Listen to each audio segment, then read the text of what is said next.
Un cordial saludo para todos. Gracias por acompañarnos en esta jornada. Mi nombre es Lisbeth Carolina Cardona Alzate. Soy la líder del programa de seguridad del paciente en la Fundación Valle de Lili y quiero darles la bienvenida a este especial evento que para nuestra organización es la 13ª celebración de la seguridad del paciente, con el objetivo de promover cultura de seguridad en nuestra institución y compartir esas experiencias con otras organizaciones. Hemos usado para este año el título Seguridad del paciente y gestión del riesgo en tiempos de cambio, con un enfoque desde la perspectiva de la anticipación, del aprendizaje a través de los retos donde nos invitan a las instituciones de salud a ser previsores de riesgo. Con la presentación de ayer, 15 de septiembre, afianzamos algunos conceptos de la humanización y la seguridad del paciente como un eslabón integral, donde el autocuidado va más allá de esas creencias individuales y se fomenta el principio de pensar en el bienestar del otro a partir de mis propios comportamientos seguros. Hoy deseo presentar la conferencia Costos de no calidad en seguridad del paciente 20 años después, a cargo del doctor Sergio Iván Prada. Es economista de la salud, magíster en Economía y Administración Pública, doctor en Políticas Públicas, ha sido director de centros de investigación, consultor nacional e internacional, profesor universitario. Es para nosotros el actual subdirector de investigación e innovación de la Fundación Valle de Lili, a quien quiero agradecerle por haber aceptado esta invitación. Tendremos este espacio de la conferencia y dejaremos al final el espacio de preguntas. Los invito para que se conecten a través del chat con sus comentarios, con sus aportes y preguntas, que tendremos un espacio al final para poder compartir. Bienvenido, doctor Prada, muchas gracias por acompañarnos y lo dejo, que esta audiencia es toda suya. Muchas gracias.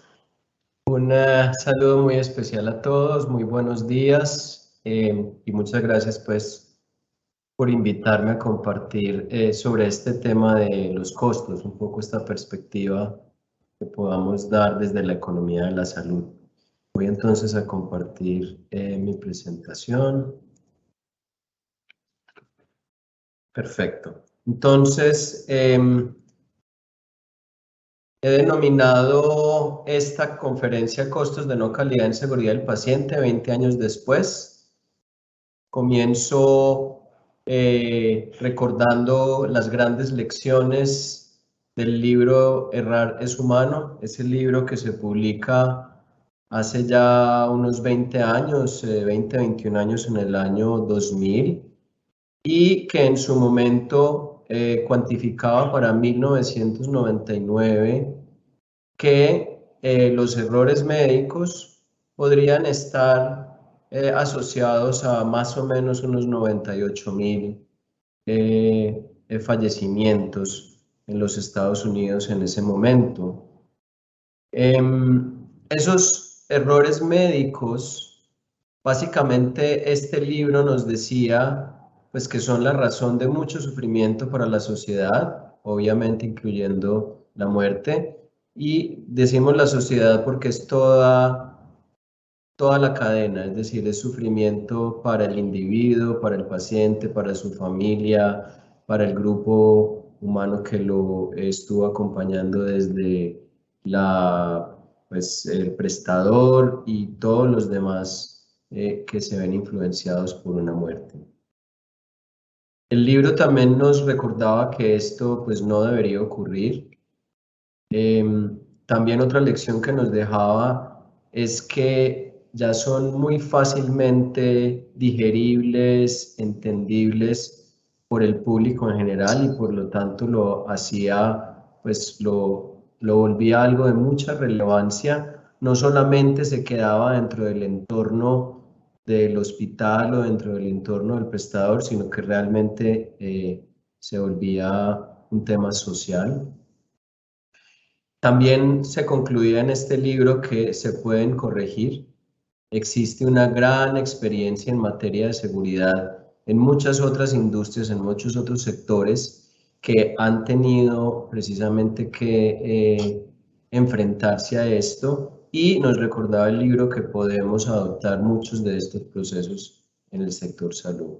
Y finalmente nos recordaba que estos errores, estos riesgos evolucionaban, y es claro que en algunos casos las nuevas tecnologías disminuyen ciertos riesgos, pero también nos recordaba el libro que con la llegada de nuevas tecnologías también podría ser posible que se ampliara, digamos, el espectro de riesgos al cual estaba expuesto un paciente. En términos de los costos, pues claramente el costo de vidas humanas es el más importante. Los costos de la morbilidad, el hecho de tener que sufrir pues, enfermedades y traumatismos y lesiones y heridas que no debieron haber existido. También los costos que nos dejan la calidad de vida, tanto del individuo como de su entorno.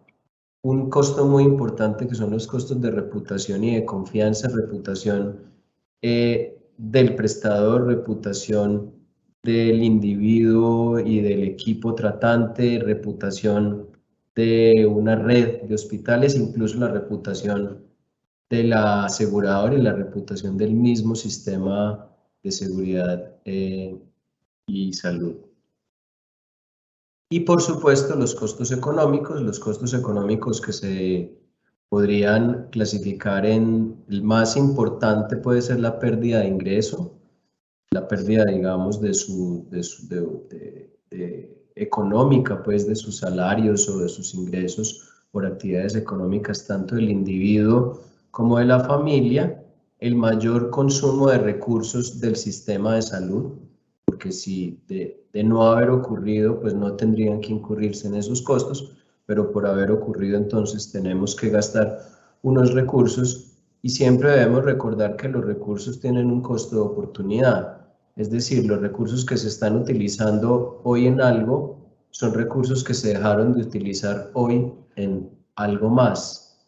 Por lo tanto, es muy importante ese mayor consumo de recursos en ese sentido, como la imposibilidad de usarlos en beneficio de otros pacientes. Y por supuesto, ya desde el corto plazo hasta el largo plazo, pues todos los costos que conlleva la incapacidad de presentarse.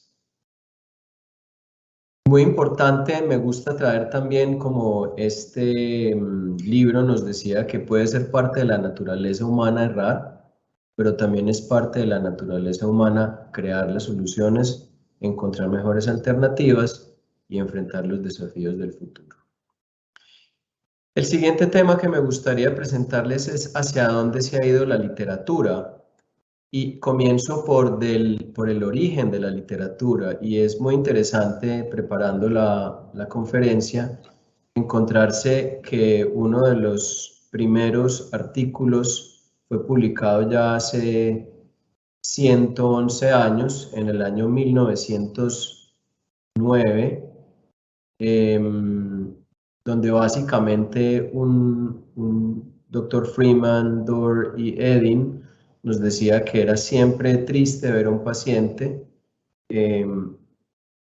pues morir o tener algo por una condición que traía al hospital, pero que era aún más dramático cuando una persona que estaba en una condición de salud buena moría, digamos, por algún error médico.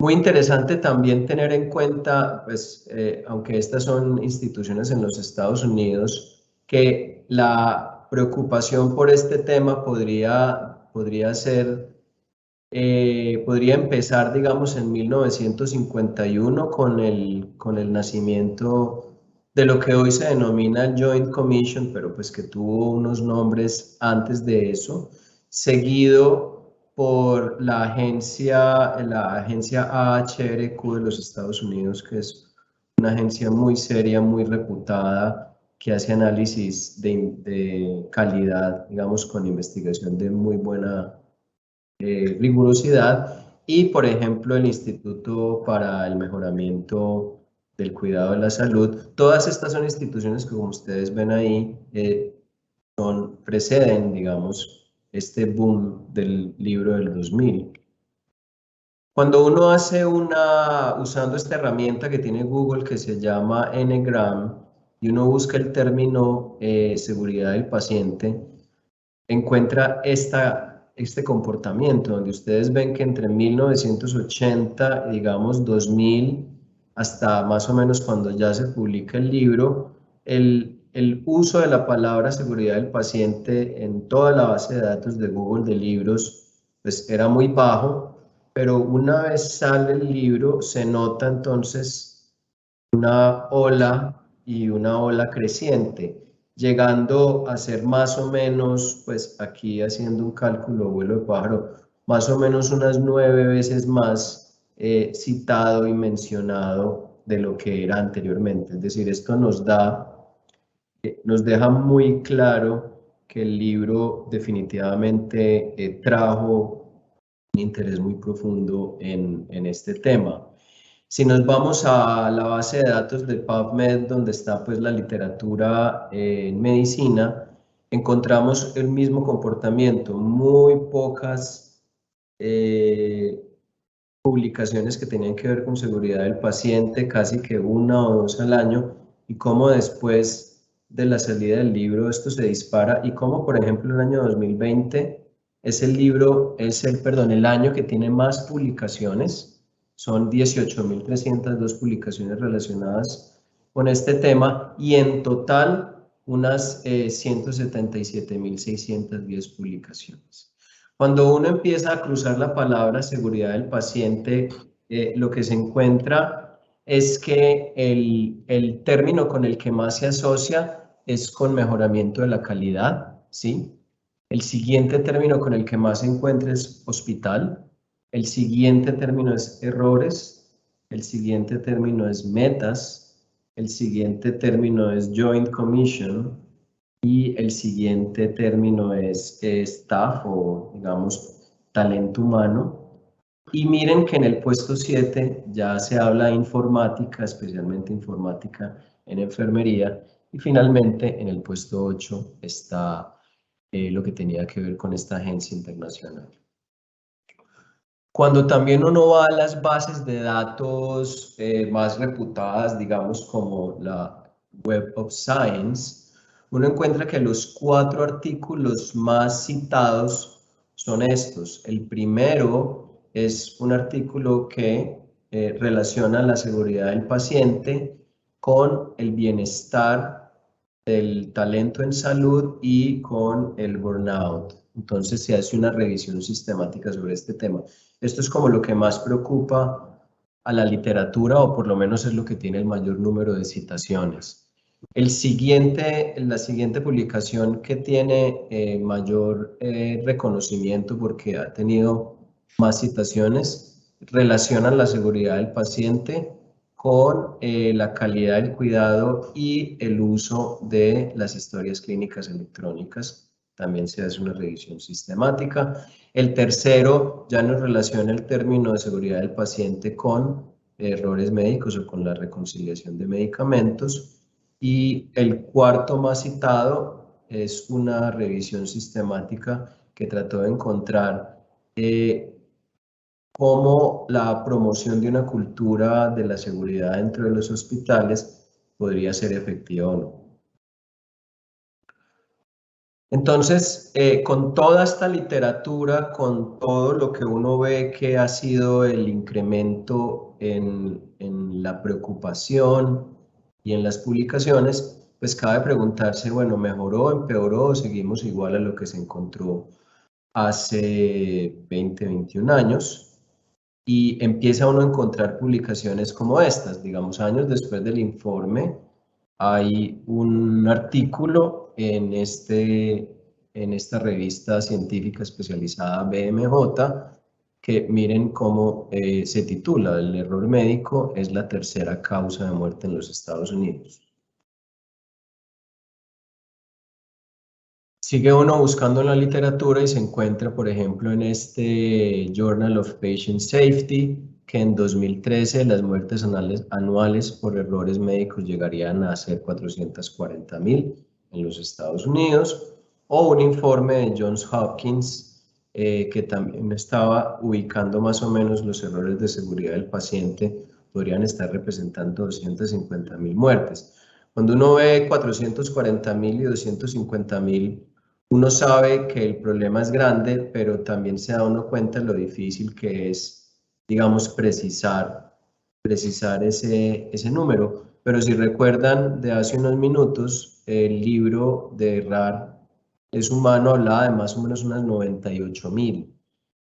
Esto podría estar significando 2,5 veces o hasta 4,4 veces más muertes de las que se estimaron en ese momento por estos autores.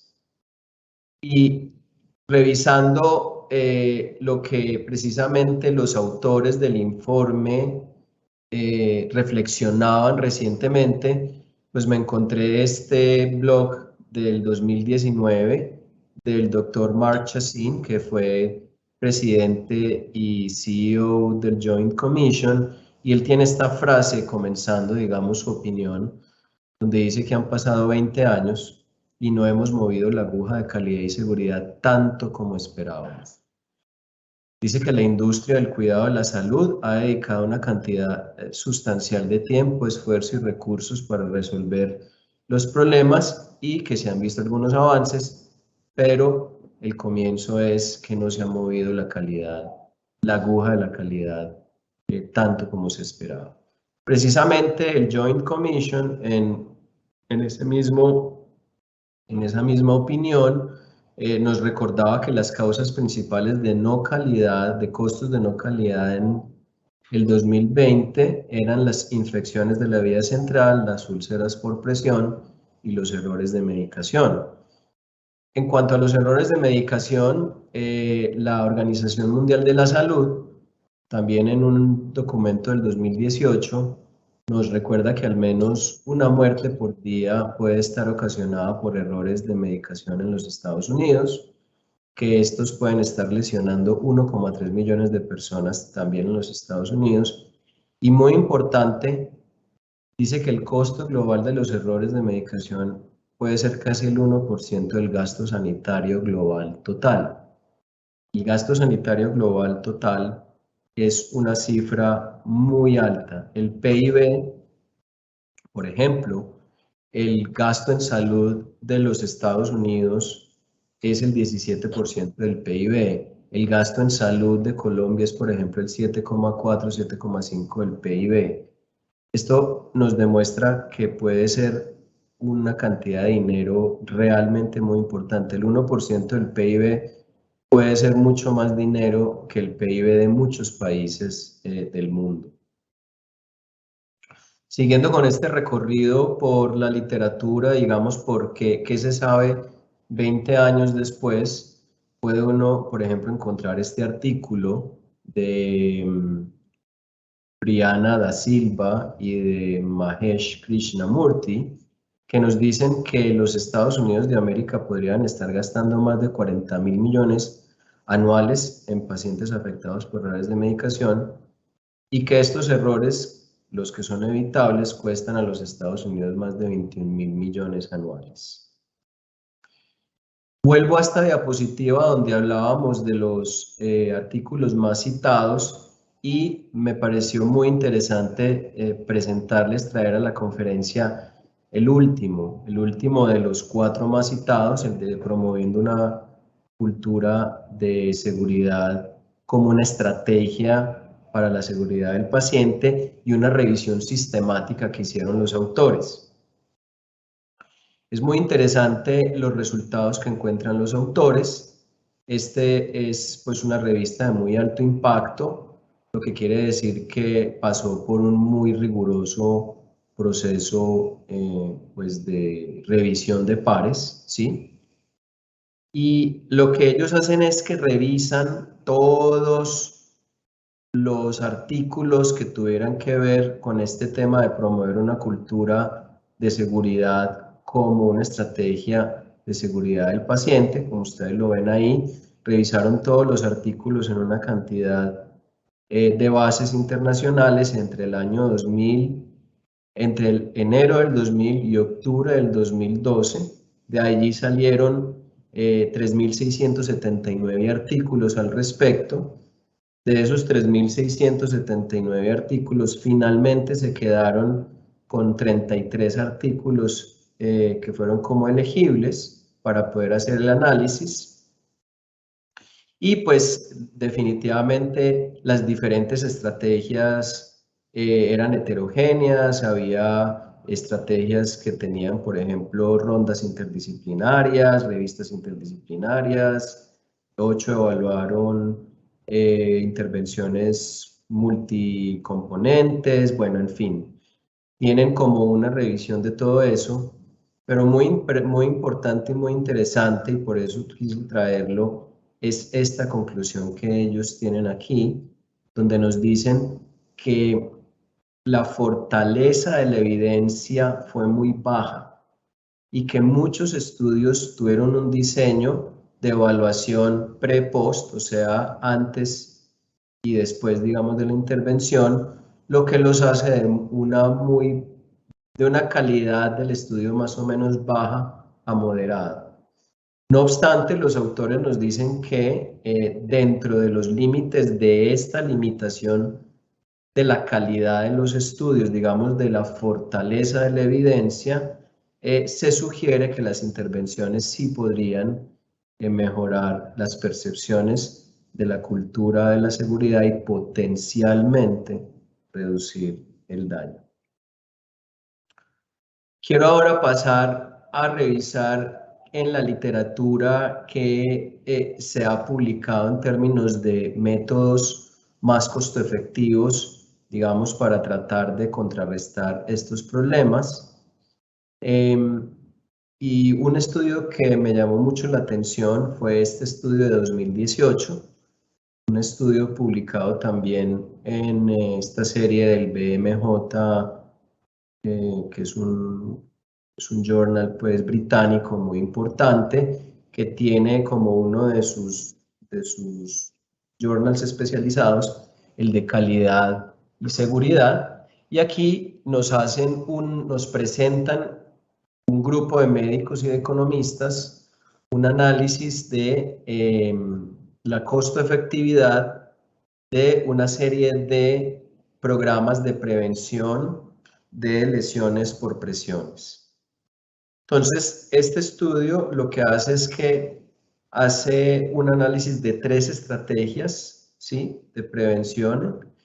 Una de esas estrategias es tener como guías, directrices de prevención aplicadas a todo el mundo diariamente. 2 es una estrategia de prevención que está orientada, digamos, por el riesgo que tenga el paciente usando una escala de Braden, y lo otro es básicamente como el estándar que tengan los diferentes centros. Los resultados de este estudio son muy interesantes. Estos resultados demuestran que la estrategia más costo efectiva es la que ellos denominan prevención para todos. Y muy importante también es que el ICER, que es esta medida que usamos en economía de la salud para demostrar si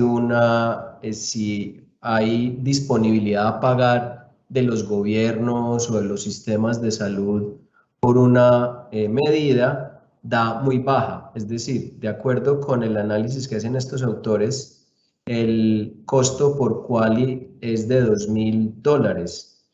Quiero comentarles que el umbral sobre el cual muchos sistemas de salud toman decisiones de incluir o de invertir en nuevas tecnologías es más o menos 3 veces el PIB de cada país. Eso, por ejemplo, para los Estados Unidos pueden ser, PIB per cápita, perdón. Eso para los Estados Unidos muchas veces son hasta $100.000 por QALY, o por ejemplo en Europa el Reino Unido acepta hasta 50.000 euros por QALY, o bueno, en este caso serían 50.000 libras por QALY. Entonces, una medida que cuesta $2.000 por quali realmente es excesivamente costo efectiva desde la perspectiva de la economía de la salud. Otro de los artículos que hacía este análisis de costo-efectividad es un artículo que analizó las infusiones domiciliarias versus las infusiones en el hospital, y el artículo encontró que definitivamente, de acuerdo pues con esta revisión que ellos hicieron, que las infusiones que se hacían en el hogar podían ser más ahorradoras de recursos, o sea, podían tener un costo más bajo sin afectar la seguridad del paciente. Desde la infusión domiciliaria podía proporcionar una atención segura y clínicamente eficaz con un costo que es inferior al costo en el hospital. Otra pregunta muy importante que sale repetidamente en la literatura de costo-efectividad relacionada con las estrategias de seguridad del paciente es la necesidad de más enfermeros por paciente, o esta razón enfermera o enfermero paciente. Este estudio entonces nos ayuda a hacer una revisión sistemática de toda la literatura y básicamente termina quedándose con una serie de estudios, y de esos 14 de los 17 estudios que se analizaron, los autores encuentran que existe una relación estadísticamente significativa entre algunas variables que ellos midieron que tenía que ver con el conjunto, digamos, de enfermeras a cargo de los pacientes y una disminución en las tasas de mortalidad. En especial se cita un artículo en Bélgica. Este es un artículo publicado en el 2010, pero que usa datos para el 2013 en 28 centros de cirugía cardíaca, que evaluó los costos y los resultados de ese aumento, digamos, del número de enfermeros, y que, suponiendo una relación causal entre este aumento de personal y un resultado de 5 muertes menos por cada 1.000 hospitalizaciones selectivas, encontraba este ICER que yo les mencionaba hace poco, de 26.372 por muerte evitada euros y 2.639 por años de vida ganado. Como les digo, recuerden que el umbral de decisión supera los 50.000 euros, es decir, que estos eran, de acuerdo con este estudio y de acuerdo con ese supuesto, medidas posiblemente costo efectivas. También quisiera mencionarles rápidamente un estudio que se hizo en los Estados Unidos, donde encontraron que el costo neto de agregar un enfermero por cada 1.000 pacientes hospitalizados en la UCI era de más o menos $590.000, y el beneficio neto en términos de años de vida salvado y productividad era de 1,5 millones, lo que nos daba una relación costo-beneficio de 2,5. Sin embargo, los hospitales no encontraron ese ahorro en dinero, digamos, en su PIG directamente, porque el beneficio está medido en años de vida salvados y en productividad de las personas, pero no digamos, en el estado financiero de los hospitales. Y los hospitales no ahorraron dinero porque el costo neto de agregar un enfermero adicional no fue compensado por una disminución que se esperaba en el estudio en las estancias. Bueno, en aras del tiempo voy a pasar por este estudio y quiero terminar un poco con lo que sabemos de Colombia. Cuando busco toda la literatura que existe en Colombia, pues por diferentes fuentes de bases de datos e información, realmente la primera conclusión es que en Colombia sabemos o hemos cuantificado muy poco este problema. El primer estudio y uno de los más interesantes que hay fue publicado en 2010. Este es un estudio que se denominó el cálculo de los costos de calidad y no calidad en empresas de salud y la creación de un sistema de medición. En realidad este estudio lo que hizo fueron como unos consultores que fueron contratados por un hospital para dejarles como montado, digamos, un sistema de medición. Y ellos lo que hacen es, a partir de un análisis muy basado como en ingeniería industrial, entonces definen una serie de costos, por ejemplo, en este caso, reprocesos, repetición de atenciones, repetición de facturas y cuentas, resolución de quejas, fallos en los procesos contractuales, costos por problemas de calidad en la atención hospitalaria, repetición y pérdida de exámenes de laboratorio, repetición y o pérdida de exámenes de radiología, bueno, en fin, todos estos costos. Esta metodología la aplican a un hospital en Bogotá, al Hospital Santa Clara, una empresa social del Estado. Lo aplican para septiembre del 2008. Estos son costos para un mes en 2008, solo para un mes para este hospital, y encuentran dentro de los costos de no calidad, son 10 categorías, las primeras 5, contratación, facturación, gestión de cartera, autorizaciones, atención de urgencias. Miren lo interesante, el mayor costo de no calidad fue el asociado al costo financiero, al lucro cesante de la cartera morosa del hospital. Y también, pues, hacen un análisis donde ven, porque ahí me regreso, estamos hablando de costos de no calidad de 1.471 millones de pesos en un mes, pero es que 1.377 de esos eran los que estaban asociados a ese lucro cesante.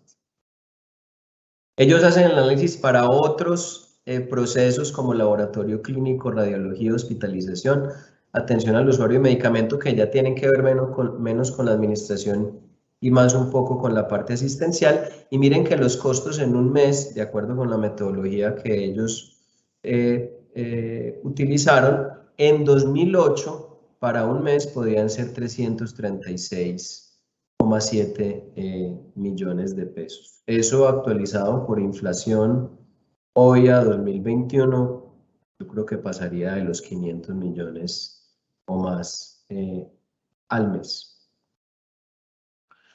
Otro estudio que se encontró es el de Luz Nelly Betancourt, Marta Cecilia Echeverry, Eile Lobo y Diana Baldrich, donde se hace un análisis de los costos de la no calidad relacionados con las infecciones intrahospitalarias en el servicio de ginecobstetricia en la S. Hospital Antonio Roldán Betancourt de Apartado durante el año 2010. Este es un estudio muy pequeño donde las autoras evalúan de manera retrospectiva 11 mujeres del servicio de ginecobstetricia que tuvieron infecciones intrahospitalarias. Esta es la tabla que las autoras nos presentan, donde más o menos ellas encuentran días de estancia, costos de la estancia, el costo del medicamento, el costo de los insumos, y encuentran que más o menos esas 11 pacientes en 2010 podrían haber generado costos adicionales de 9,4 millones de pesos. Hay otro estudio un poco más reciente del 2015 que es hecho por Brigitte Stephanie Sánchez Alvarado para el Hospital Universitario Clínica San Rafael. Este también es un análisis de no calidad con una metodología pues diseñada por la autora, y los resultados que ella nos presenta hablan de más o menos unos 4.000 millones de pesos de costos de no calidad, pero aquí, si ustedes pueden ver, en realidad está hablando de demoras en procedimientos. Entonces, no necesariamente estamos hablando de los errores médicos o problemas con los medicamentos, sino también, pues, digamos, estos costos de no calidad. Más que de paciente, más que seguridad de paciente, es como de procesos al interior. Y el último estudio es un estudio publicado en la revista Avances en Salud, que es una revista de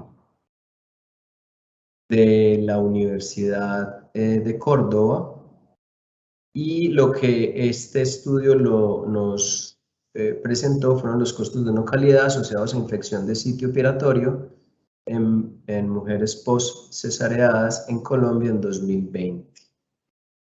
Este estudio pues encuentra estos diferentes costos por el concepto de medicamentos, de habitación, de insumo médico, de recurso humano, de gastos quirúrgicos, por exámenes de laboratorio, etcétera, etcétera.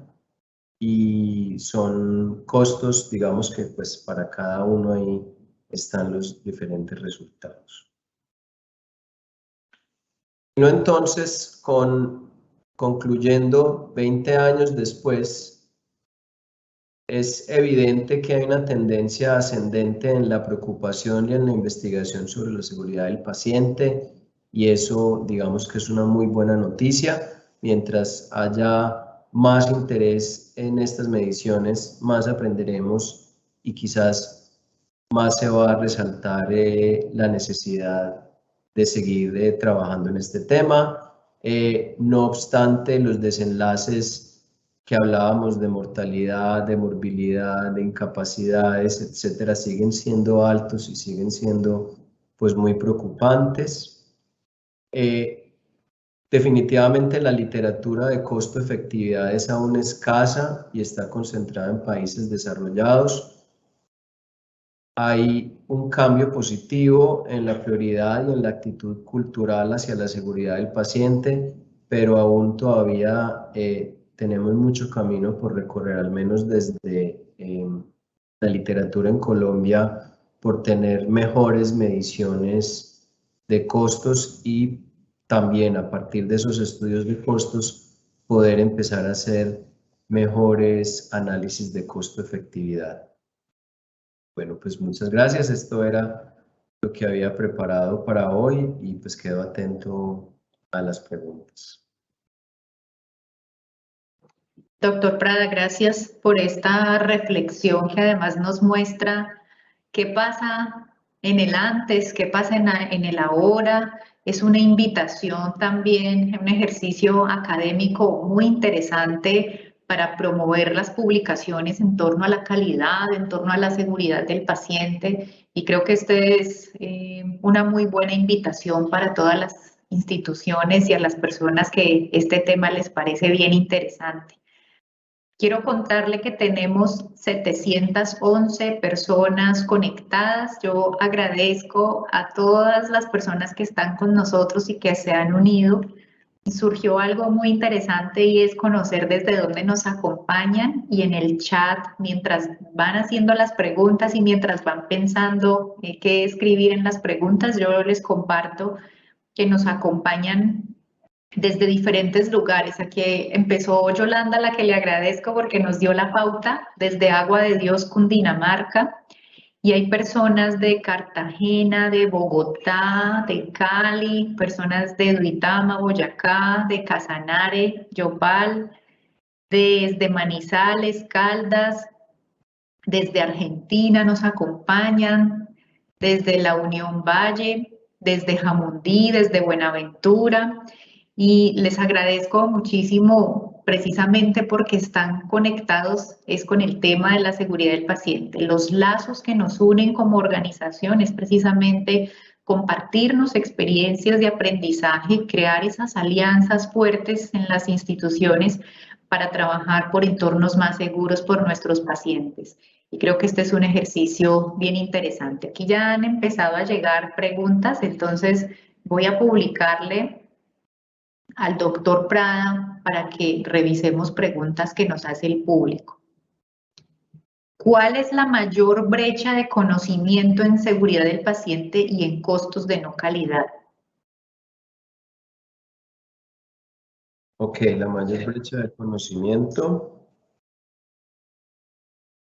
en seguridad del paciente y costos. Y costos de no calidad.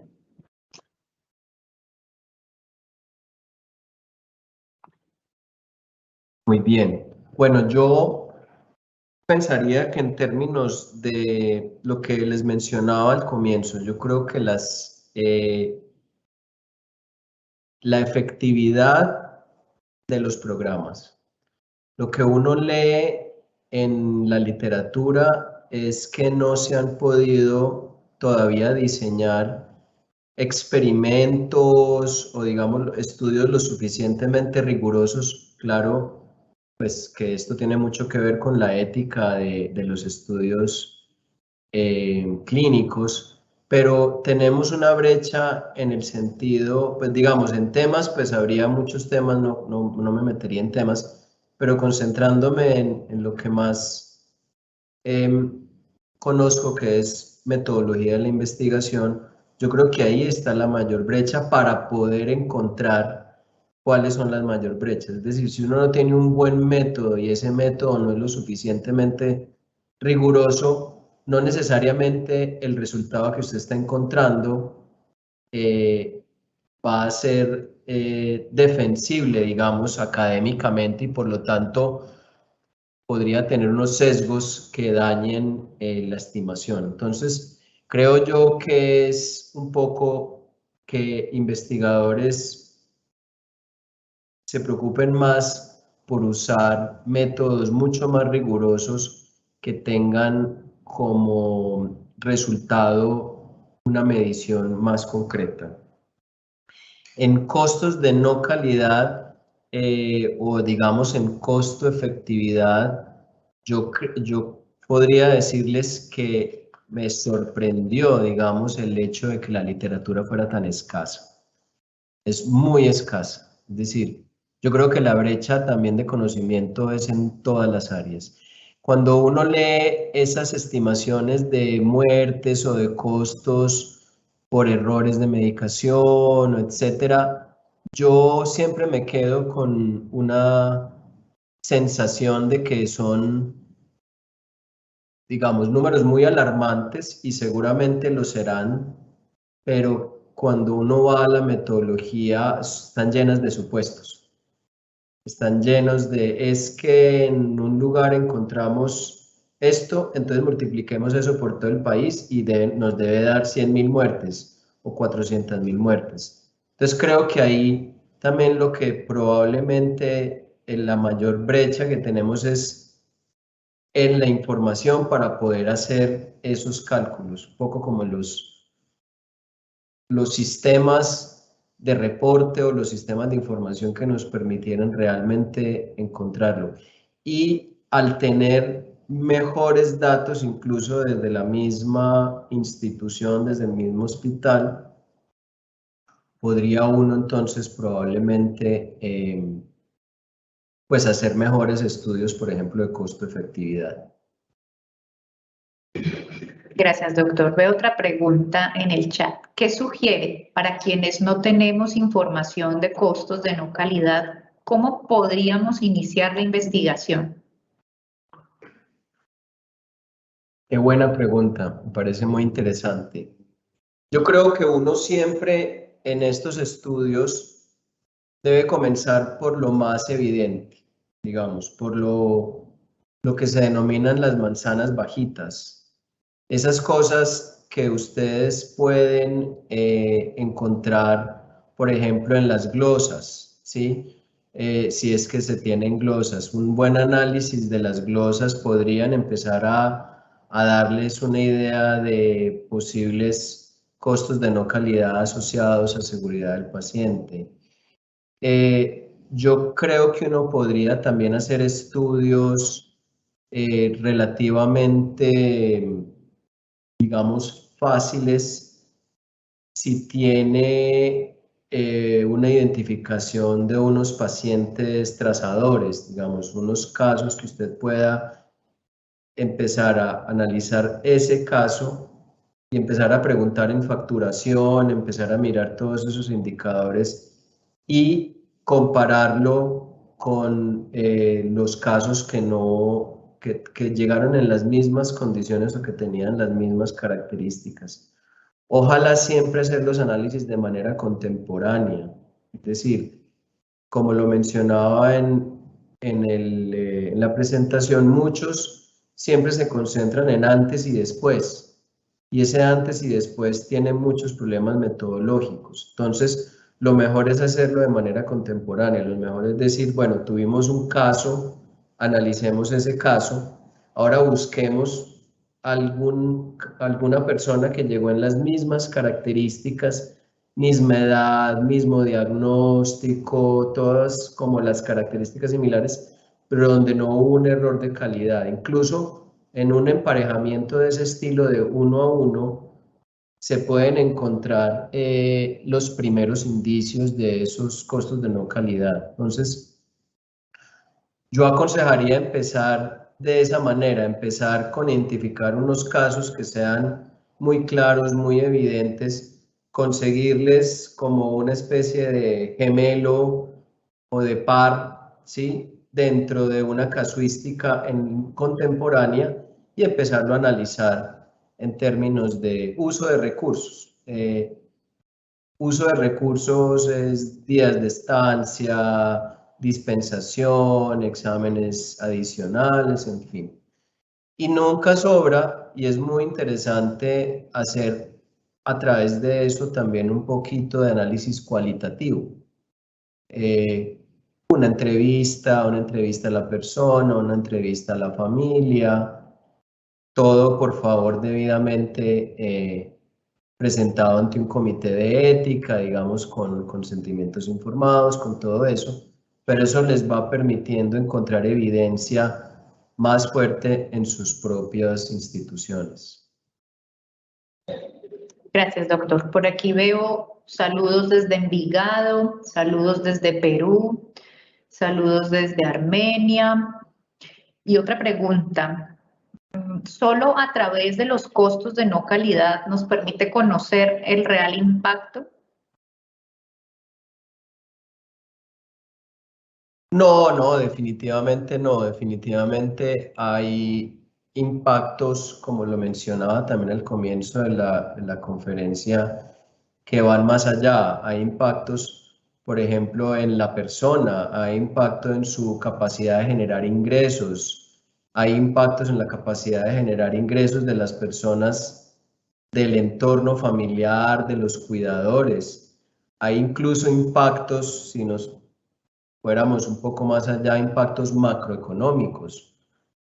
Podría llevar a una disminución, digamos, en la capacidad productiva.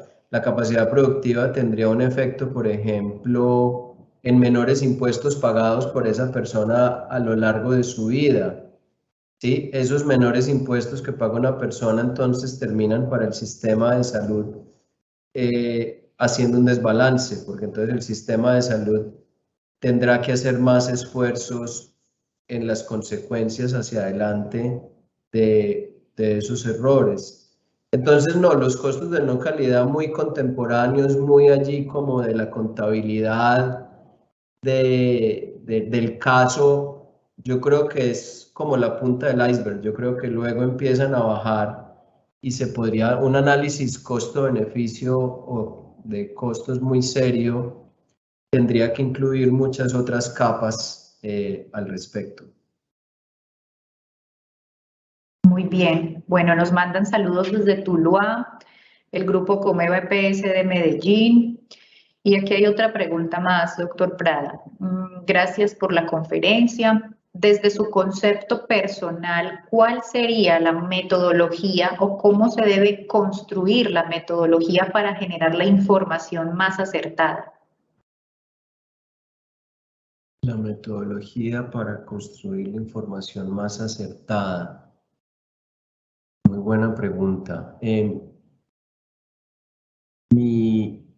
Siempre mi aproximación, digamos, metodológica tiene que ver con un doble trabajo. Lo primero es construir una buena narrativa, es decir, entender los procesos y dentro de esos procesos entender los actores y entender los recursos que se involucran. Eso uno no lo hace yendo a la estadística, eso usted lo hace cualitativamente, es decir, usted lo hace conociendo, hablando, estando allí, incluso casi como un trabajo etnográfico en ese sentido. Una vez uno tiene una buena descripción, digamos, una buena narrativa de su proceso, de su cultura, de su no cultura, etcétera, ya puede empezar a analizarlo y a ponerle los indicadores. E incluso algunos de esos estarán en los departamentos, digamos, de estadística, pero en otros sentidos probablemente los van a tener que crear. Los van a tener que diseñar porque no los van a encontrar simplemente porque son comportamientos. Entonces, creo que es una construcción en la que uno puede, basado en la literatura, ver un poco como la guía, como mencionábamos ahorita, algunos de estos artículos que nos decían costos administrativos, costos en laboratorio, etcétera, etcétera, etcétera. Pero debería uno llevarse ese menú, aplicarlo en una especie como de trabajo etnográfico, como lo decía, y a partir de eso puede empezar a ponerle indicadores a cada uno de esos como momentos clave, digamos, dentro del proceso de seguridad. Gracias, doctor. Envían saludos desde República Dominicana. Le agradecen por el tema tan interesante. Y por aquí hay más preguntas. ¿Cuál es el panorama actual referente a seguridad del paciente en Colombia?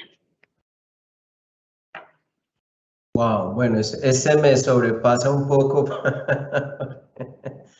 porque estoy más trabajando un poco el tema, pues como de los costos, etcétera, y no ya todo el panorama. Yo creo que de pronto le recomendaría que revisara las anteriores presentaciones, ¿no es cierto? Donde seguramente expertos definitivamente no en el área de costos, sino en las demás áreas lo podrían guiar mejor. Y bueno, le agradezco porque usted me hace digamos que una punta interesante para recordarle a las personas que hoy nos están viendo. Las conferencias, con el permiso de los conferencistas, van a ser publicadas en las páginas oficiales de los canales de la Fundación Valle del Lili. Por ejemplo, en YouTube las podrán encontrar. Y haciendo ese histórico de lo que llevamos desde el lunes a hoy jueves, es precisamente ese aporte de las múltiples disciplinas que han estado con nosotros. Y lo vimos el primer día con el tema de las infecciones, y el doctor Prada lo muestra hace poco como uno de los eventos de mayor costo en las instituciones de salud. Lo vimos al día siguiente con los químicos farmacéuticos, con un enlace muy fuerte sobre el uso seguro de los medicamentos y lo que representa dentro de las organizaciones los eventos asociados al uso de medicamentos. Entonces, cómo nos nutrimos de las diferentes disciplinas y cómo además las diferentes disciplinas ya han prendido esas alertas para los temas de seguridad del paciente, lo que nos muestra hoy que para nuestro país y seguramente en el mundo entero este es uno de los temas más importantes, donde además se han ido asociando otros eslabones fundamentales, la calidad, la humanización. Ayer nada más lo vimos, el impacto de la situación qué sucedió con la pandemia en los profesionales de la salud, el temor, la incertidumbre, las situaciones de autocuidado, y eso hace que se construya mucho más ese estatus. Hoy, ¿cómo estamos? ¿Para dónde vamos? Creo que es un muy buen ejercicio y esta pregunta es una pregunta desde la reflexión. Les agradecemos mucho. Por aquí hay una pregunta que sería perfecta entonces en el tema de costos para el doctor Prada. En Colombia, con respecto al costo del 1% del Producto Interno Bruto de gastos asociados en salud relacionado con medicamentos. En la actualidad podría ser mayor con respecto a una revisión realizada en Estados Unidos.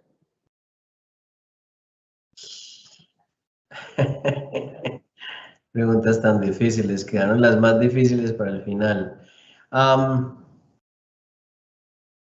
Si podría ser mayor que en Estados Unidos.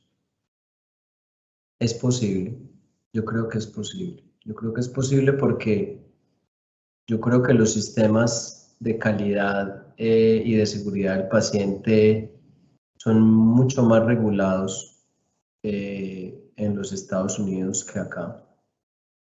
Por lo tanto, no sería, digamos, de extrañar que mientras menos vigilado esté, más errores se cometan y más errores pasen agachados, pasen por debajo del radar.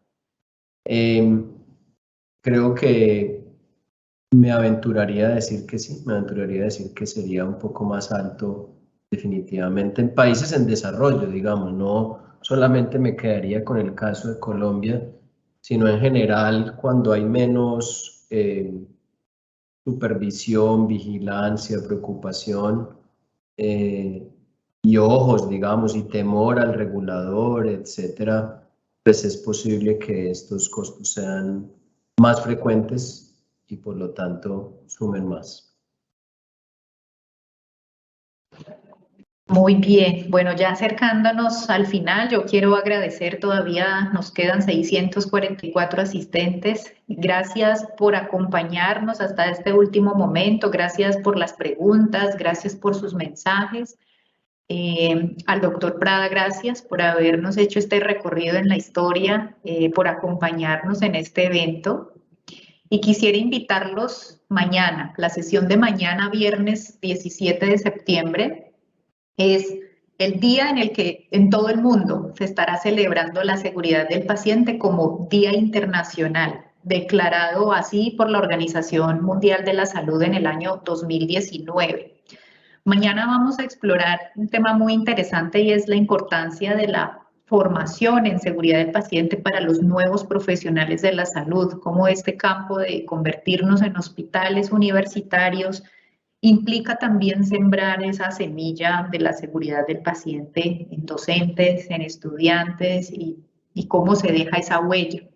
Mañana la conexión es a las 7 de la mañana, hora colombiana. Los esperamos para hacer esta celebración de la Semana de la Seguridad del Paciente y justo mañana como ese Día Internacional de la Seguridad del Paciente. Muchas gracias a todos por acompañarnos. Gracias, doctor Prada, por esta interesante presentación. Que tengan un buen día.